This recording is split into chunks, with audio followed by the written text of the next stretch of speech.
You're listening to the Meet the Farmers podcast with me, your host, Ben Eagle.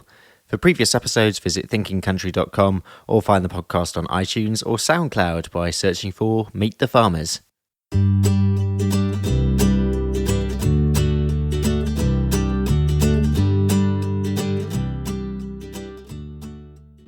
Hello everyone and welcome to the show. This is episode 42 of Meet the Farmers and we're focusing on poultry today. For this episode, I'm heading to Suffolk and my guest is Alaistaire Brice, who runs Havensfield Happy Hens with his wife Fiona. Starting in 2003 with just 300 hens, Alaistaire and Fiona now work with 16 other farmers across Suffolk and Norfolk, as well as having expanded their own flock. In total, they have about 16,000 free-range birds of their own and a further 160,000 birds on contract to them, selling around 1 million eggs per week under the Havensfield Happy Hens brand. So let's head over to Alaistaire in Suffolk. I hope you enjoy the show, and special thanks to the Chadacre Agricultural Trust who are supporting this episode.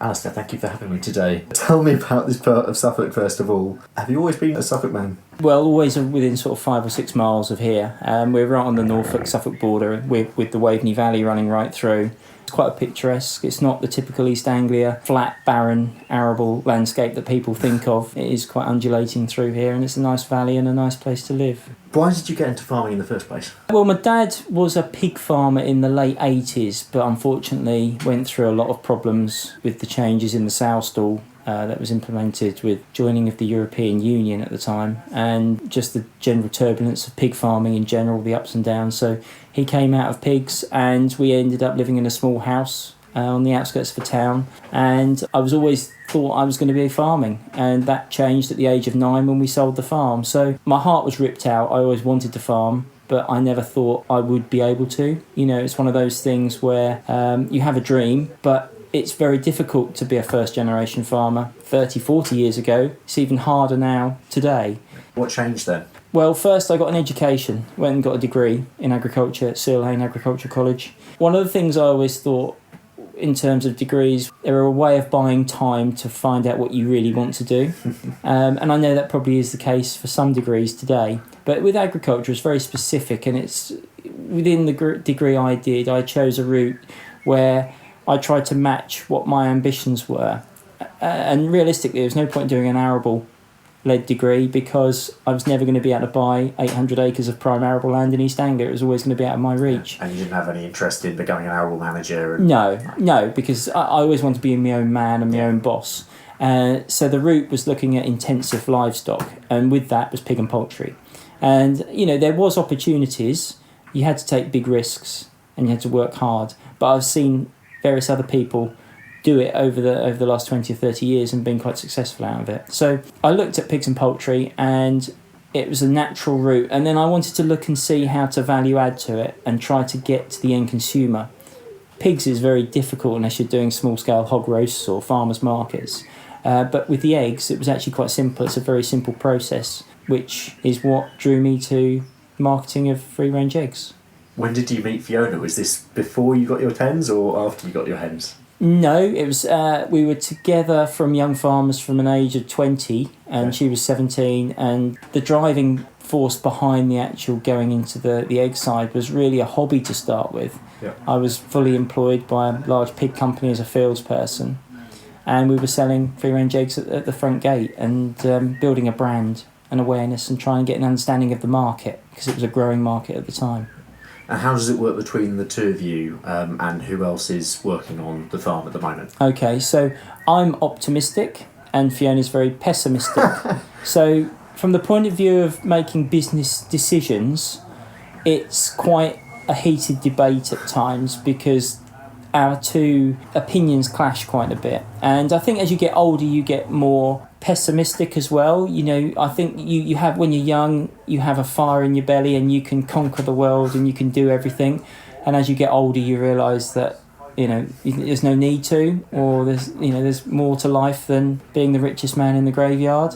So she's very good because she does pull me back and she does make me actually look at everything in much finer detail. So we complement one another and each other in that respect. Fiona manages the egg shed in terms of the grading and sorting out the orders. I look after all the producers in terms of the farmers sorting out the pullets, sorting out the feed, looking at pricing. Then obviously we've got pigs, cattle and sheep involved in the farm as well, and I run those. So Fiona very much concentrates on day-to-day management of grading and the orders, and we have 2 key staff in the office, a general manager which takes on the responsibility of our liquid egg, which is a new project which has been running now for a year.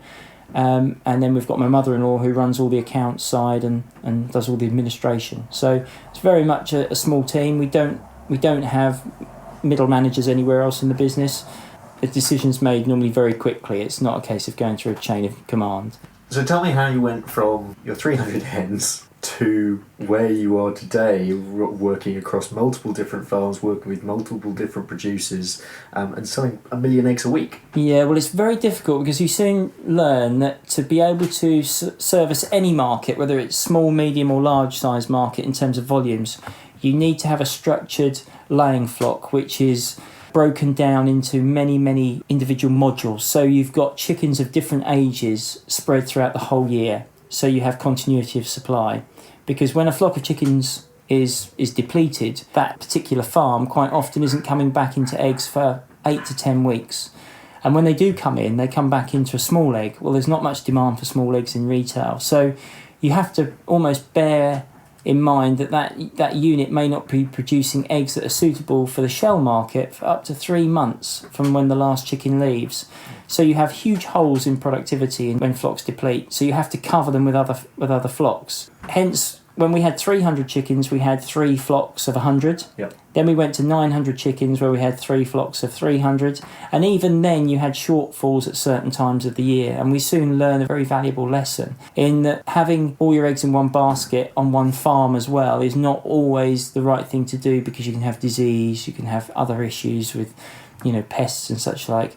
And so having your flock spread throughout a larger geographic area helps minimise that risk. So when bird flu came along, we suddenly realised that, great, we've got flocks in Norfolk and Suffolk, but actually we've got clusters of farms in very small hotspots. Yep. And when DEFRA released the AI plans where they had high risk and low risk, which had no science attached to it at all, apart from water masses, we suddenly realised, well, we're on the Waveney Valley. We have water mass right the way through the biggest part of our production. So that didn't bode very well if there was an outbreak, and they did put zones up. So we tended to then look for new producers that were a little bit further flung, North Norfolk, East Norfolk and sort of South Suffolk, and that enabled us to just spread that base to make sure we were safeguarding a supply of eggs. How did bird flu impact on you directly? Oh, massively, because we had an outbreak just 6 miles from the packing station in a small hobby flock. Wow.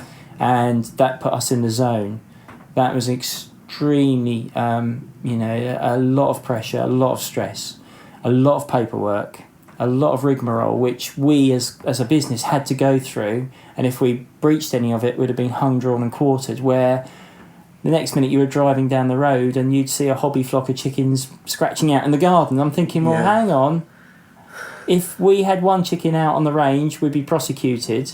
How can this be right? And, I fought long and hard with DEFRA and, to try and get their ear to make it more sensible, because it's not a case of commercial flocks were no more at risk of bird flu than the hobby flocks. In fact, the hobby flocks proved to be the biggest risk to bird flu because they weren't feeding in a safeguarded area. They were feeding outside, which has attracted the wild birds. No vermin control.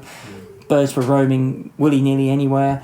How well prepared do you think you are as a sector, and the poultry sector is today, and prepared DEFRA is if another outbreak were to occur? Yeah, I think with DEFRA there's certainly an element of them being under-resourced, and they need to take more of a proactive approach and listen to people on the ground and use us as advisors as much as anything. Not that we have all the answers, but collectively we can come up with a better solution than they can sitting in an office in London. I think they have learnt some lessons, but even still those AI high-risk areas are still present on no scientific data. You can't put someone's business at jeopardy because someone's blindfolded and chucked a dart at a map. It doesn't make any sense at all. And we proved to them that actually the migratory bird pattern and the area of water has no correlation to where the bird flu actually occurred. Thankfully, the last year, 2 years, bird flu has been non-existent. But that's not to say it's not out there.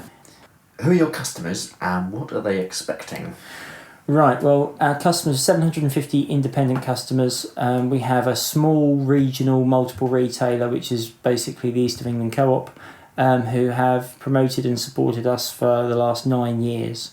And we've grown and developed a range of eggs with them, and it's been a real success story.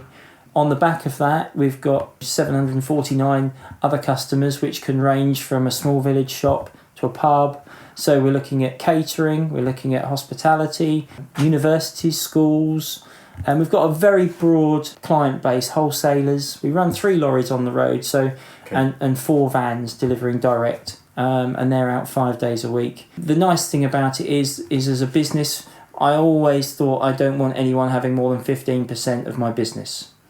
Okay, so no single customer has more than 15% of our overall output, and that means I can sleep at night. And if you look at lots of the other larger packers, they do millions in a day. We do millions in a week.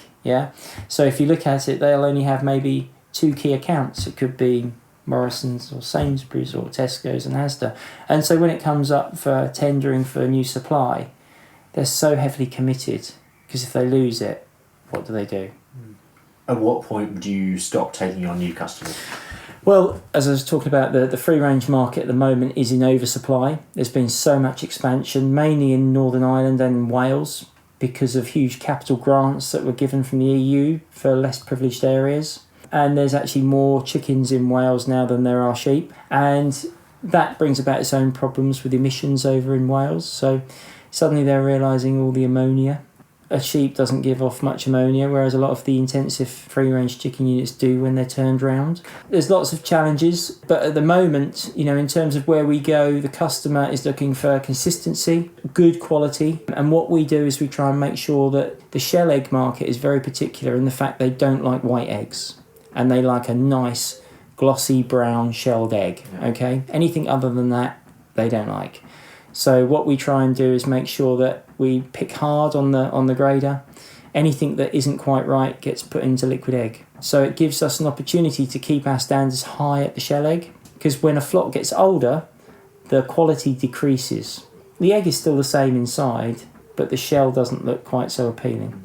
So it's about making sure you market to the right brand. As a company, we've got 4 brands that we operate, and they're of different categories in terms of different qualities. So it's making sure that the egg yolk is consistent in colour as well. So we have our own feed ration, which is formulated to give us a more richer, darker yolk, which is a natural additive which is put in there in terms of paprika, which will make the yolk more orangey red.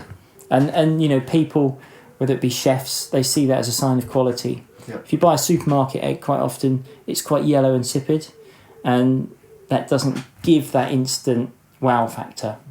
So it's just little things. And obviously our name is a great brand. It tells the story without even knowing what we do. I know the answer to this, but where did the name come from? Yeah, we had a little field called Havensfield, and I sort of tongue-in-cheek said, well, what about Havensfield Happy Hens? And when you're starting off having little printed labels sticking on egg boxes, it's very romantic. Yeah. And now we have lorry loads of cartons come in from Scandinavia every 3 or 4 weeks of our printed label boxes. And it makes you feel quite proud. Yeah. Because at the time, I didn't think it, marketing wasn't my thing. I was a farmer. Yeah. But now you look back and we probably wouldn't be the business we are today without that brand. Yeah. Because if you look at the egg market going back 30 years ago, there wasn't a brand. It was just free range, caged and barn. And they weren't made sexy on the shelf. Now if you look at an egg display in a supermarket, they're wow. A range of colours, it's almost too confusing. So it's about giving really good service and making sure you go the extra mile for every customer, because at the end of the day, customers are king and they're always right. And we do have complaints on eggs sometimes, but quite often, if you talk to the customer and you get an understanding of where the eggs are being stored or what they're being used for, there's an explanation. Things always happen for a reason. That is my saying, and my wife hates it. Because when the grader breaks down, it's like, oh, blooming grader, we need a new one. And then you look at the bearing and it hasn't been greased for 2 weeks or something like that. And my saying is things always happen for a reason, dear. It's easier way, going through life. Yeah. The dreaded B word. How Brexit-proof are you at the moment, and how might changing agricultural and food policy impact on you here? Well, that's a huge question because nobody really knows the answer yet. We've been preparing for Brexit. We prepared for the last Brexit that never happened. You might be preparing the October Brexit, which may or may not happen. Well, I think because the last one didn't happen, I'm taking a slightly lighter-hearted approach that the next one isn't going to happen, which is probably wrong. Because knowing what's going on in the Conservative leadership at the moment, if one particular person gets it, it will happen come what may. And I don't think whatever you plan for, it will be right. Because to drop out of the EU without any form of deal will be a disaster for every single agricultural sector. There may be some gains in the short term, but long term it will be painful. I think where we are most vulnerable is packaging. All of our pulp packaging comes from Scandinavia and now Poland and Romania and those sorts of countries. The actual problem we've got, there's no UK manufacturer of that. There's no other option. If there is disruption, it's how do we get eggs to our customers? Because last time we stockpiled probably twice as much packaging in the hope that that would get us 8 weeks further on. But in terms of capital, that's £150,000 of cardboard in effect. Everyone else does the same, so then the manufacturers say, we can't commit that order because we're overproducing, we won't be able to get it to you. So the scare factor is what then pushes the price up.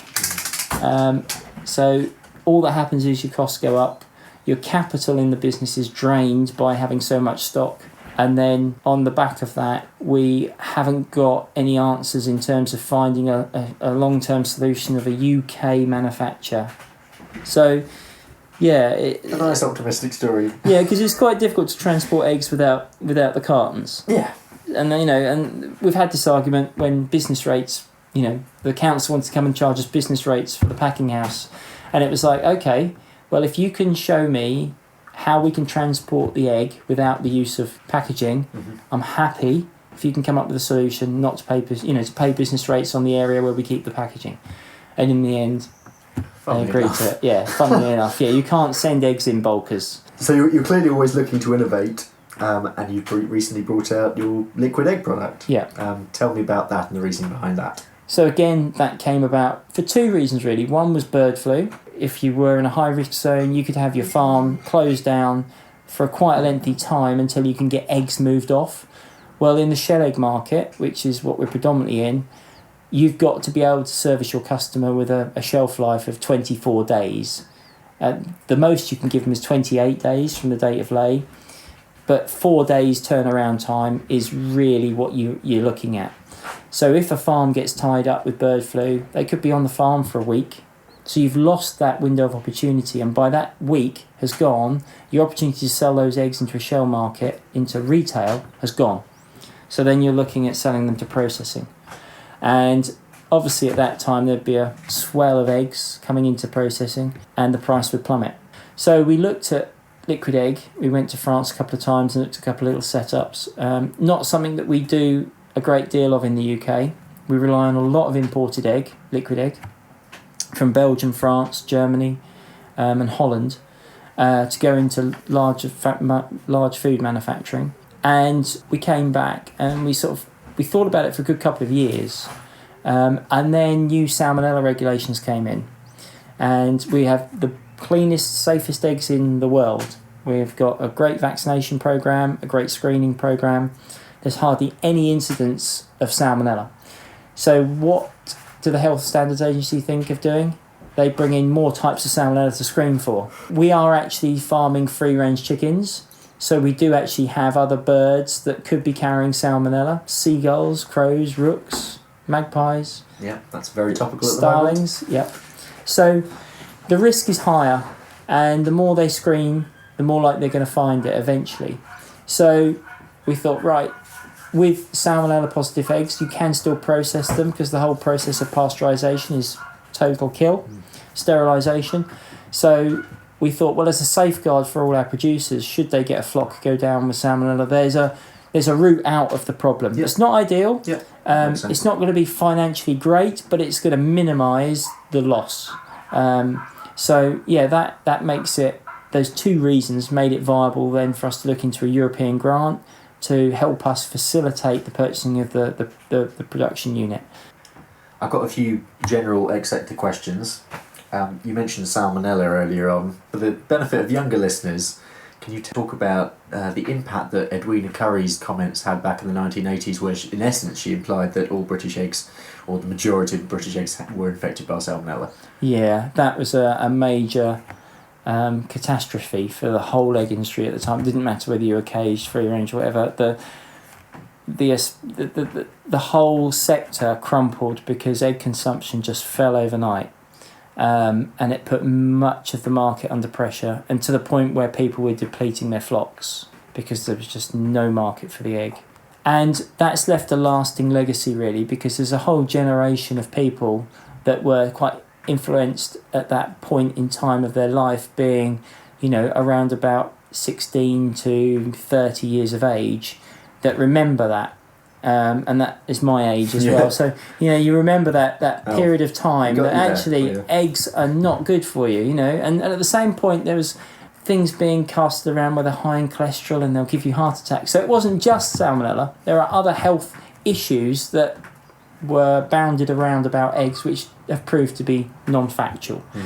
And in fact, Edwina Curry, what she meant to say was, and she's admitted to this now, that imported eggs have a higher incidence of salmonella, but obviously it got lost in translation.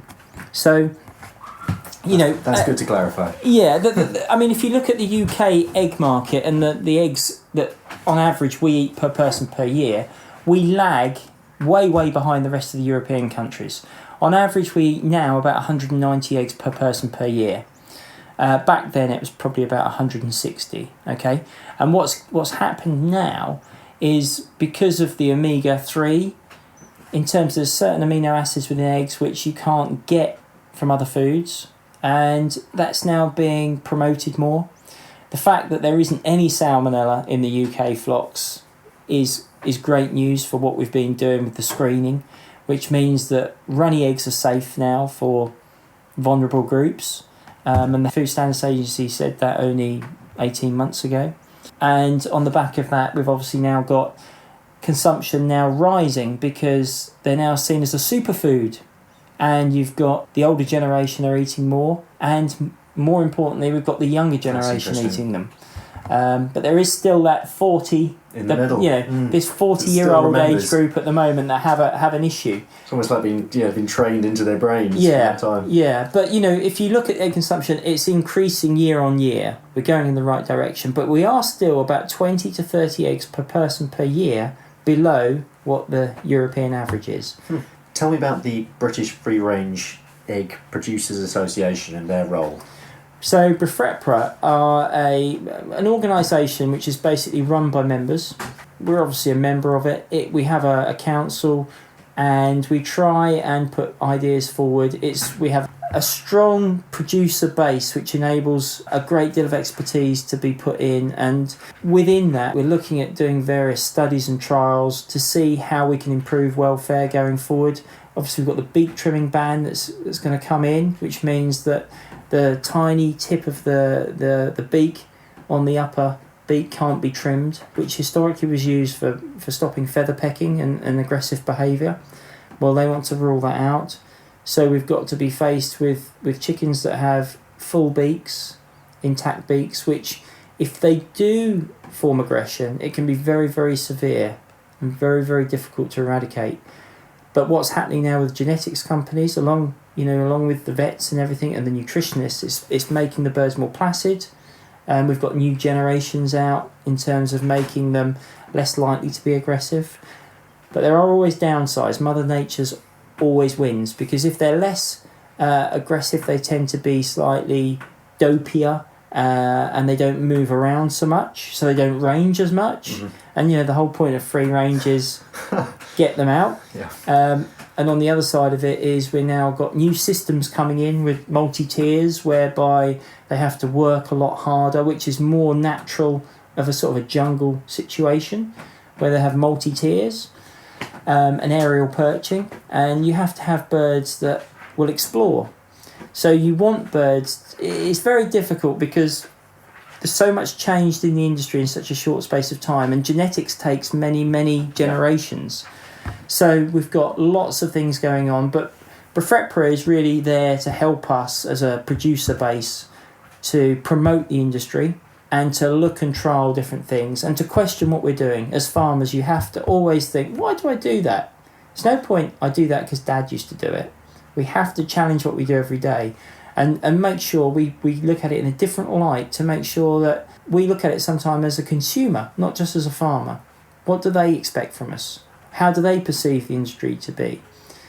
The problem we've got now is because of the economics involved, is free range, the average size of free range units is growing rapidly.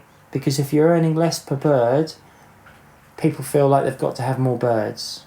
And so we've got this increase in average size, which is making it from a traditional free range farm to what could be perceived as an industrial free range farm. And that is my biggest concern going forward. And the Befretbra share those views because we don't want to lose public support. Okay? And so the average size flock for my business is about 8,000 birds. Okay? We have got 16,000 birds in some sheds, but then we've got lots of sheds that have 2,000 birds. If you look at the national average now, is 24,000 birds, 22 to 24,000 birds. So you can see my 8,000 is very small. So the economies of scales are working against what is perceived by the public. And my concern is how far that gets taken, because if the margins get slashed to a very small margin, then the units will have to get bigger or they'll be not viable. And I've got a producer who's packed up in the last 8 months just because he's got 6,000 birds, and it was not viable. He's had to go out and get a job because the margins have come down so much. And if you look at eggs on the supermarket shelf now, free range eggs, they're actually cheaper than they were 25 years ago. Well, I can't think of one input that we put into producing a free range egg that is cheaper. Everything has gone up in price considerably. So it's really difficult to make the two ends meet. We've got a really specific question in from Twitter, from Daniel Brown. What are your thoughts on feed tracker contracts? I'm totally against feed trackers. They distort the market. They've also led to a huge expansion because basically a feed tracker is a mechanism whereby egg price will track your feed price. So if feed price goes up, your egg price will go up. If feed price goes down, your egg price will go down. You work to a margin, and the margin's quite small. But what that's enabled to do is taken out the free market of the whole of the sector. And a lot of supermarkets like it because they tie their production base in with their packer and they think they safeguard their supply. And that was fine when there's a shortage of eggs because that's why the supermarket wanted it done. It was to preserve their supply and make sure their shelves weren't empty. What that's done over the last 6 or 7 years is it's created now an oversupply because you as a farmer, if you're a sheep farmer in North Wales with 1,000 upland ewes earning £12,000 a year, and you come and you look at the free range egg opportunity and you might have to spend £500,000, but what you're told is you've got 16,000 birds in that shed and you can earn £5 a bird. Okay? So you're looking at £80,000 profit or 1,000 upland sheep earning 12 grand. So they go to the bank. The bank goes, well, we need to see a contract. The contract comes out from a packer, feed contract linked to feed. Ticks the box for the bank lends the money, shed goes up. And that's what's happened. Okay. And that is why we're in this situation now. That's why there's been so much growth in such a short amount of time. Absolutely. And the egg industry, we're in a very strange position at the moment because the supermarkets are committed to 2025 to not sell caged colony enriched eggs. Okay, so they're saying they're going to find an alternative for that egg, but they won't commit to barn, and they're saying they've got to have an economy egg. So what they've done, they've almost fueled the expansion of free range to basically undermine the market, to reduce the price to a point where free range is now the normal. So free range makes up over half the market now, and whereas it used to be a very niche market, it's become the majority. So suddenly that's where the premium disappears. So feed trackers distort the market, they don't help the market, and they don't help the producer in the long term. And there's a real disparity because if you look at those on feed trackers and those that are off feed trackers, quite often there's lots of caveats. If they go on a feed tracker, they have to buy the feed from a nominated source, their pullets from a nominated source. And if you look at their costings, the feed and the pullets are quite often more expensive. So it's not as black and white as it first seems. And in any market, supply and demand needs to be the overriding factor that keeps balance. Okay? Feed trackers have created a massive oversupply of eggs. Now, that oversupply now means that feed trackers aren't being offered in the marketplace. They're being withdrawn because certain supermarkets can now see that they can pick up free-range eggs cheaper on the spot market than they can from their feed trackers. So they're not going to be caught at a disadvantage with an expensive egg on the shelf. They're going to start saying, right, cut out those feed tracker deals, they expire in 2 years, we're not going to renew them. And the problem is a feed tracker quite often work for 4 to 5 flocks. These farmers have taken out mortgages for 15 or 25 years. So what is going to happen after their first commitment, their first 4-year, 5-year flock contract, when it gets renewed? They're going to find that their projected income is going to be drastically slashed. And that's what's happening up and down the country right now, because the market can't sustain it. You can't sustain subsidising a product because of high feed. And if you look at now, feed prices are starting to fall back. Well, egg prices are going to fall back, but they're going to fall back a lot quicker than they would have done had you not have been on a feed contract. And my next question was, but I probably already know the answer to this, it's in the east of England specifically, is there room for any more poultry growth? Well, we've turned people away over the last 3 or 4 months because I'm very much, if I haven't got the market and I see a market that's in free fall, then why make it worse? We've got planning for a unit of our own expansion. We've just got it on hold because it's no point adding to the woes of the industry. There's an awful lot of young people that have come into this industry with no previous knowledge or experience of it. Diversification has been a great word that's been bandied around for 20 years, and because the free-range egg market was one of the success stories, yeah, an awful lot of people have diversified and put a free-range chicken shed up, and you look at it now and it's probably to the point where it's barely viable at the current situation. So we're going to have to lose 3 million birds out of the UK flock to make it viable again, because at the moment we've got a record number, we've got over 40 million laying birds in the UK, which is an awful lot of birds. We're normally around 37 million, and we can keep supply and demand in balance. There's just too many birds at the moment. And when we get to 2025, that might be balanced better with some of the colony cage units being taken out of production. But the problem with that is if you've got a colony caged egg, which is your basic bog standard egg, which puts a bottom in the market, they're your bargain egg. If they disappear, free range becomes the normal. Well, how do you maintain a premium? You can't. So if that's why the supermarket shelves have become so busy with brands trying to offer you different things and catch your eye, because it's a really aggressive market to try and keep a brand and try and maintain a premium. So one of our things is small flocks. So people can honestly then say that actually, yeah, they aren't going to be coming from a farm that has 84,000 free-range chickens on, half the size of our whole business, yeah, which is what you've got going on. So, the smaller the size flock, the more they range, the more the more close you are to the perception of what free range is.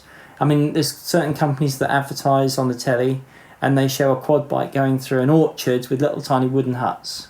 That's an idyllic scene, but it's not the reality.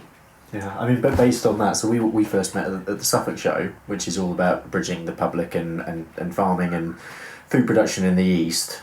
And I think there's generally more awareness amongst the farming community that we need to do more and more interesting projects to do with public engagement in farming. Do you think that the egg sector is doing enough? Certainly when there's issues with bird flu, it's difficult to engage because getting people onto the farms is not always that easy. I think where we can engage is doing things like this. We do lots of food fairs and events. The problem is we've probably got 10% of the public care where their food's from, 90% just want price. Yeah. Availability and price. And that's, maybe 10% is overestimated. Well, it's not until they haven't got it on the shelf that they care. And at the moment, we've got loads of free-range eggs on the shelf. So they're not questioning it. Going back 10, 15 years ago, there wasn't always free-range eggs on the shelf. So we've almost made it harder to engage because how successful the industry's been. But that doesn't mean we can be complacent. We've still got to try and do more. And the good thing about free-range eggs, and the reason why it's been so successful is okay, you can buy free-range pork, but you've got to kill a pig, right? With a free-range chicken, you're giving it a way of life which is different from the alternative. Mm-hmm. It's the best possible life for that chicken while it's on the ground. I accept at the end of the flock it does get processed and it goes for things like soup, but it's still utilised. So people buy into it that while I'm buying a free-range egg, I'm supporting that chicken. So to do that, people have got to see that the units don't grow too big, too industrial. Otherwise, it's not money well spent. So we've got to keep engaging with them. And that's why, looking at the larger size sheds, we've got to make sure that they are in the realms of what free range is perceived as. Because I think long term, those big sheds will become the value bog standard egg. Mm-hmm. They will become. And that's why, we look at the small flock scenario, what we brand ourselves on. It's important to put us on one side to make sure we stand away from mainline, the mainstream. Because otherwise we can't swim with those. We'll never compete. On the efficiencies that they have, we can't. Our overall size, 160,000 birds, employ 26 people. In terms of the local economy, that's 26 direct, and then there's all the people on the farms. So in terms of infrastructure, it's probably hundreds. And wholesalers that are then selling our eggs on. The whole thing about this was I didn't intend to set this business up. This has grown organically. Yeah. It's almost like started off as a small business and a very, very simple concept, and it's just taken on more and more. But that's been built around the brand, and that's the success of the brand is the way we package and how we do the egg in the first place. And we have people email us all the time saying, where can we get your eggs? Are lovely. I've been on holiday. I come from Wiltshire. Do you sell them anywhere in Wiltshire? It's like, no, we're just East Anglian based. And, that's great. We love that sort of feedback. And we do get a lot of that. So that's what you get out of bed for sometimes, that little bit of well done. I do have a few more good if you go outside, mainly because I'm so hot in here. Yeah. I need to actually get up and have a wander about. Have a look. They have duck eggs, look. Yeah, of course, yeah, because you are producing duck, quail and goose eggs That's as well. right, yeah. So the duck eggs, we used to be free range, but they're in North Norfolk, the ducks. And obviously North Norfolk is quite a high-risk area for avian flu. Yeah. And ducks are also very prone to avian flu. So we had to bring them in. They're now housed in large cattle airy sheds on deep straw for their own safety, really, and also for the safety of farmers in and around Norfolk because, avian flu is still around. And the quail, they're all produced on the same farm as the duck eggs. And again, we probably sell 5,000 dozen quail eggs a week and probably about 3,500 duck eggs. So it's a lot of speciality eggs, we call them, Goose eggs are seasonal. We produce them here on the farm. They're all housed inside as well in a large polytunnel type arrangement on straw. And they start laying Christmas Day, and they stop generally around about the middle of May. But this year they stopped a lot earlier because it got so hot. Mm-hmm. And that caused us problems because, you only have a limited laying period with geese. So when it gets hot, they just stop laying. So we, instead of getting 40 to 50 eggs per goose, I reckon we're probably down to high 20s, which isn't great because we have a really good market for goose eggs, and it's something we're trying to build on. And this year we had to retract because we just couldn't supply. So very difficult because geese are a long-term investment. They don't lay very many in their first year, and what eggs they do lay are very small, so they're not that marketable. It's really the second year that you get, second and third year, you get the full benefit of them. Okay. And then fourth and fifth year, they start to decrease in production. So to lose a year like we have this year, we've probably lost the equivalent of 2 years because the way it works, a very short window. But there we go, that's farming. We expect you're going to be up and down, and that's why you have a diverse business. Yeah. And I think I learnt that from my dad, seeing as a small kid, seeing my dad's whole income reliant on pigs. So clearly you are incredibly busy with the business, but are you able to shut off? Do you have other things outside of the farm that you enjoy doing that mean you can close the door and just for 5 minutes stop? I do. My passion is breeding exotic birds. Oh, cool. Which is great, but they still need feeding and looking after 7 days a week. So it's like a busman's holiday, really. And it's got to the point where it was a hobby, and now it's got quite big, and it takes up an awful lot of time. And obviously, you get this time of year in the breeding season, it takes up even more time. But it does allow me to just escape, and it's a challenge to breed some of these exotic birds. And my oldest son is really keen in them on them as well. But yeah, I wish I could just go and play snooker or go to the pub, but I couldn't pay £4 for a pint and feel I'm relaxing. Do you know what I mean? It's quite difficult. I think as a farmer, I'm not tight, but I have what I want if I can afford it, but it has to be. I have to feel that it's worth it. Right, before we close, we're going to try the 1 minute soapbox. So, listeners, this gives guests an opportunity to speak for 1 minute on a subject of their choice. Just realised I don't have my smartphone on me, so I can't actually time this, but I'll have to look on the thing and I'll just give you a 10-second warning. So this is talking for any subject at all, farming or non-farming. And Alaistaire, you have a subject? Yes, and it's the agricultural labour issue. Brilliant. So 1 minute, starting now. Okay, so when I was younger, I would work on many farms. There wasn't health and safety as it is today. Farms were smaller and machinery was far easier to operate, which enabled young people to get out on farms and learn the basics very quickly and engage and see if they liked agriculture. And there was a whole number of me and friends would all do it, go and help corn cart or hay cart. It was great fun. Today, if you look at agriculture, those opportunities have gone.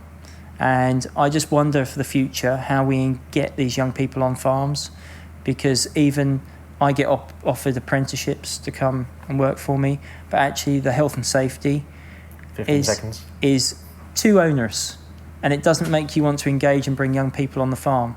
So we have to do something to simplify it and make it more easier for young people to get on farms to see if they like agriculture, and also make it sexy. Brilliant. That was pretty much bang on. Great. Yeah, it's very difficult, isn't it? It's really difficult.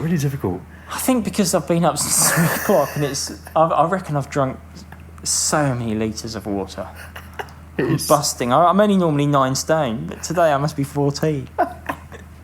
Well, thank you so much for letting me come and that's fine. Learn more about the egg sector. And yeah, good luck for everything you're doing here. That's it for today. That was Alaistaire Brice talking to me on his farm in Suffolk. Next time, we're talking all things conservation, food and farming. I'll be at the Tendering 100 show, which is my local agricultural show, where I was speaking to a range of different people about conservation and farming, food and the wider countryside. So I hope you can join me for that. In the meantime, you can catch all previous episodes on thinkingcountry.com, on SoundCloud, on iTunes or on eatfarmnow.com. I want to thank the Chadacre Agricultural Trust for supporting this episode. I also want to thank Tom Bland for his help with production. And to you for listening. Please do tell your friends and family about the podcast. It's always good to have new listeners. So I'll look forward to you joining me next time on Meet the Farmers.